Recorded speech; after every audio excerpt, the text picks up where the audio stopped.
Everyone, তোমরা সবাই কেমন আছো? আশা করি সবাই ভালো আছো। আয়ুষী লাইফস্টাইলে সবাইকে স্বাগত জানিয়ে ভিডিওটা শুরু করলাম। প্রতিদিনের মতো আজকেও কিন্তু ব্যস্ততা জীবন নিয়ে আজকেও ভিডিওটা শুরু করেছি। সকাল থেকে তো রান্নাবান্না আমি কিছুই করিনি। সকাল ঘুম থেকে উঠেই কিন্তু আমি চলে গেছিলাম ধান গাড়তে, মানে রোয়া গাড়তে। আমাদের রাজবংশী ভাষায় বলে রোয়া গাড়া। তো ওইখানে সকাল সকাল যাওয়া হয়েছে। এখন কিন্তু বাড়িতে এসে স্নান করে উঠোন বাড়িঘর সমস্ত কিছু ঝাড় দিয়ে স্নান করে লেগে পড়লাম ঘরের কাজে। কালকে যেহেতু মেয়ে আমার হিসু করেছে ঘরে বিছানায়, তার জন্য কিন্তু আমি বিছানার চাদরটা মানে চেঞ্জ করে নিলাম। এদিকে তো ধরে নাও পুরো বৃষ্টি পড়ছে, কিভাবে আর শুকোতে দেই বাইরে। তার উপরে কিন্তু বিছানা চাদরটা পাতিয়ে রাখলাম। অনেক দিন হলো বিছানার চাদর চেঞ্জ করি না। আজকে ফাইনালি আমার চেঞ্জ করার সুবিধাটাও হয়ে গেল। কালকে যেই বিছানা চাদরে হিসু করেছে ওটা তো ভাঁজ করে রেখে দেবো, কারণ ধুয়ে দেওয়ার অবস্থা নেই। আকাশ যেহেতু খুবই খারাপ, সকালবেলা থেকে পুরো ঝিরিঝিরি বৃষ্টি পড়ছে, তার জন্য আর আজকে ধুয়ে দেওয়া হবে না। অন্য একদিন না হয় আমি ধুয়ে নেব। অন্য একদিন বলতে গেলে 2-3 দিন পরেই ধুতে হবে। আকাশটা যদি ভালো হয় তাহলে কালকেই ধুতে হবে আর কি। আকাশটা যদি ভালো করে তাহলে সব কিছু বের করে আমার ধুয়ে দিতে হবে। তো সবটাও শুকোতে দেওয়ার সময়টা বের করে নেব। আর এদিকে দেখো মেয়ে কিন্তু সকালবেলা ঘুম থেকে উঠে, আমি আসার একটু আগে কিন্তু ঘুম থেকে উঠে নাচানাচি করছে।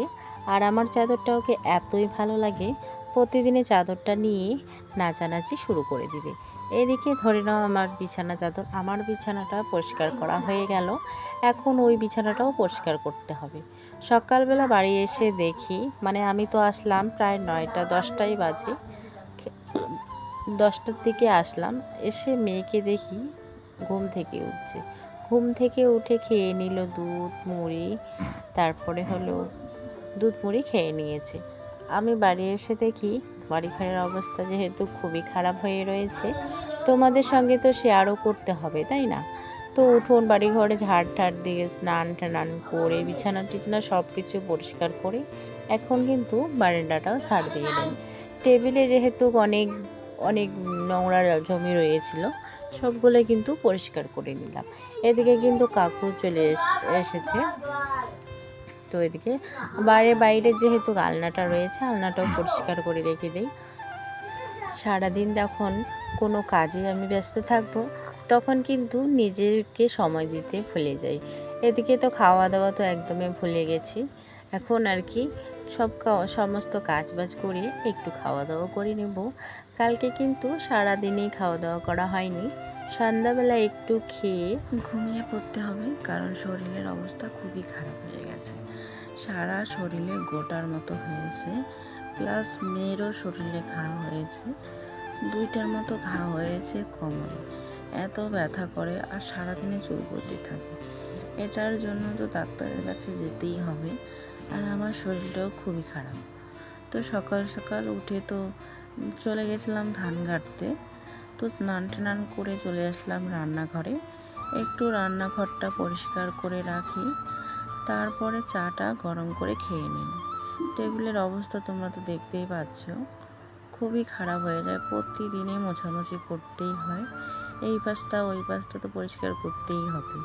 যেহেতু বৃষ্টিতে ভিজে ভিজে ধান গাড়া হয়েছে, তার জন্য শরীরগুলো, মাথাটাও একটু ভেজা ভেজা টাইপের আছে।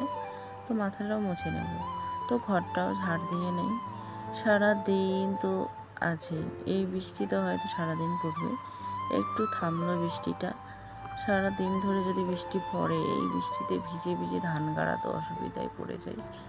সারাদিন তো ভিজাটা একদমই সম্ভব না। ঘরে এসে চা খাচ্ছি আর মেয়ে কিন্তু খেলা করছে ঘরে।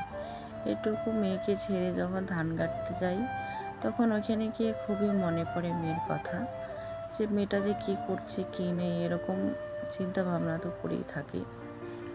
তার মধ্যে আমার মেয়েটা যখনই আমি বাড়ি আসবো তখনই বলবে কি, মা আমার জন্য কিছু আনোনি, এভাবে বলবে। প্রায় এখন বাজে 1টার মতো। এখন কিন্তু রাতের আর দুপুরে রান্নাটা করি নেই, মানে বিকেলবেলা রান্নাটা সেরে নেই। রান্না করার জন্য এদিকে তো বসিয়ে দিয়েছি সুরিমালা ফুলের ভাজা। সরিমালা ফুলের ভাজা এদিকে বসিয়ে দিয়েছি, একটু ঘাটাঘাটি করে লবণ টবণ দিয়ে হলুদ টলুদ দিয়ে আবারও কিন্তু ঢেকে রাখবো।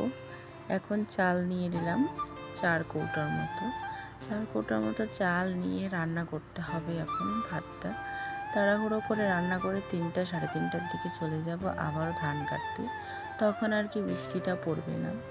তো রান্না করব আজকে কুমড়ো একটু ভাজা করব, তারপর সরিমালা ফুলের ভাজা। তারপর এদিকে সন্ধ্যাবেলা তো মাছ ভাজা হবে। ঘরটা এত পরিষ্কার করে রাখি, আবার 2 মিনিট পর পর নোংরা হয়ে যায়। তো ঘরে বসলাম সবজি কাটতে। এদিকে দেখি যে আমার মোবাইলের লাইটটাও জ্বলছে না, এদিকে আবার এই ঘরের লাইটটাও খারাপ হয়ে গেছে। তার কারণে কিন্তু আবার ঘর থেকে বাইরে সবজি কাটতে বসলাম। এই কুমড়োগুলো কিন্তু নিয়ে আসছে শাশুড়ি মা চর থেকে, মানে নদীর পাড়ে যে আবাদ করে বলে আর কি 2টার মতো নিয়ে আসছে, 2-3টার মতো। তো ওগুলাই আর কি রান্না হবে। একটা কিন্তু ভিডিও করতে চাইছিলাম যে মানে কড়াইটা পরিষ্কার করা, ভুলে গেছিলাম। সত্যি কথা বলতে গেলে শরীরের অবস্থা তো খুবই খারাপ হয়ে গেছে। এদিকে আবার এই শরীর নিয়ে পারা যায় না। করতে চাইলাম কি, আবার কুমড়োটা কেটে যখন চিকন চিকন করে ভাজা করতে চাইলাম, আবার ছোট ছোট হয়ে গেল। পাতলা পাতলা করে যদি ভাজা করি তাও তবুও ভালো লাগে। কালকে সকালে দেখে নেব। কালকে সকালে একটা জ্বালা কুমড়া আছে, মানে ওই কুমড়োটা দিয়ে চিকন চিকন করে ভাজা করব।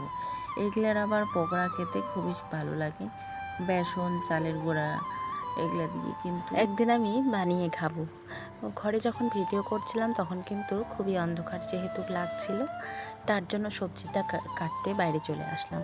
এদিকে মেয়ে তো আমার স্নান করলো, স্নান করে এসে শরীরটা মুছে বিছানায় খেলছে। ততক্ষণে খেলতে থাক, রান্নাটা কমপ্লিট করে চলে যাব কিন্তু ধান কাটতে। সত্যি কথা বলতে গেলে বাড়িতে থাকলে তো হবে না, কিছু কিছু যদি কাজ টাজ করি তাহলে তো শরীরটা ফ্রি থাকবে। আর দিনে দিনে কিন্তু আমার শরীরের ওজনটা বেশি বেড়ে যাচ্ছে, তার জন্য আমাকে কিন্তু খাটনিটা করতেই হবে। খাটনির কাজ করলে হয়তো আমার শরীরটা অটোমেটিক ঠিক হয়ে যাবে। আর খাওয়া দাওয়া একদমই কম করি, তবুও শরীরের অবস্থাটা এরকমই। স্নান করে কিন্তু মেয়ে আমার প্যান্ট ট্যান্ট পরে নিল, শরীরে তেল ঠেল দিয়ে দিলাম আর কি। আমি একাই একে তো পারি না, যেখানে তেল দিবে 1 গাদা তেল দিয়ে রেখে দিবে। মাথায় যদি তেল দিতে বলি তাহলে 1 গাদা তেল দিয়ে বসে থাকবে। তো যাই হোক, এত গরমে কিন্তু অতগুলো তেল দেওয়াও ভালো না। আজকে ধান কেটে এসে তোমাদের সঙ্গে আমার এই থবড়াটা শেয়ার করলাম, কারণ সকালবেলা যখন আমি ধান কাটতে গেছিলাম তখন কিন্তু অন্য নাইটি পরে গিয়েছিলাম স্নান করে। এটা যেহেতু স্নান করে পরের নাইটি, তার জন্য কিন্তু বাড়িতে এসে যে নাইটিটা পরে ধান গাড়ি, ওই নাইটিটা ধরে স্নান করে এখন কিন্তু এটাই করলাম। আর হাতের অবস্থা দেখো কেমন হয়ে গেছে, পুরো শরীরটাতেই যেন ঘামাচি উঠছে।